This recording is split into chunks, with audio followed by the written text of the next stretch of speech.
iPhone 14 may get eSIM only and Nano-SIM Card Slot Models. A new trend in tools was spotted, as well as we have good news for iPhone lovers that iOS 15.4 will allow third-party apps to take full advantage of iPhone 13 Pro 120Hz Promotion Displays. iPhone 14 series is speculated to debut with eSIM only as well as Nano SIM card options. Apple was earlier rumored to completely ditch the exciting physical SIM card slot in favor of eSIM support on the new iPhone model. Singly, the first developer beta release of iOS 15.4 has suggested that Apple is developing a trade-in tool that would look for cosmetic damage to provide users with more accurate price estimates. For older devices, the tool may work by scanning an imaging device being exchanged, as reported by Emmer Technology Service Director at Data Analyst and Consulting firm Global Data Imamur Macron has predicted that Apple would retain a Nano SIM slot option for the iPhone 14 series alongside bringing an eSIM only option this year.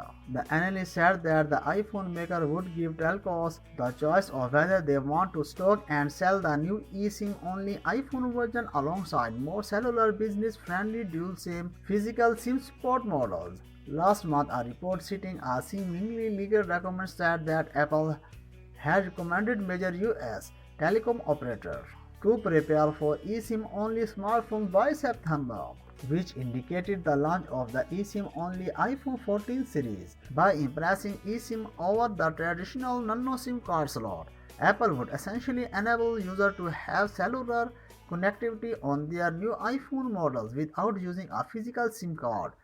The experience is expected to be similar to how people can get 4G or 5G connectivity on an iPad, which has already started using eSIM only support. The transition from the Nano SIM card slot to the SIM started in the iPhone family, when Apple first introduced dual SIM support on the iPhone XS models.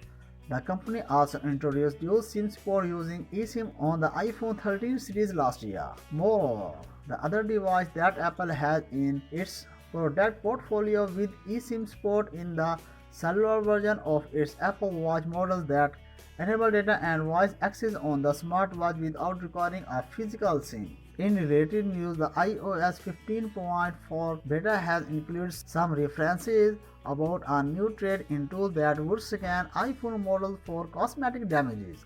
There are strings within the iOS code that indicate the development of the new tools that may use the iPhone camera to scan for details such as scratches, dents, and even broken glass. 1905 Mac report the tool would be able to share the scan details with the Apple to help provide a more accurate trade-in value of customers looking to exchange their old iPhone for a new one. Apple may also use the trade-in tools as an extension of its self-service repair program to help users recognize genuine spare parts through the camera before getting them assembled within their devices. Exact details around how and when the trade-in tool will be available are yet to be revealed. The latest beta release also does not have any front-end references. So that's all for today. Hope enjoying the video. Let me know your thoughts in the comment section, and we'll see you guys in the next one. See you the next time. Peace out.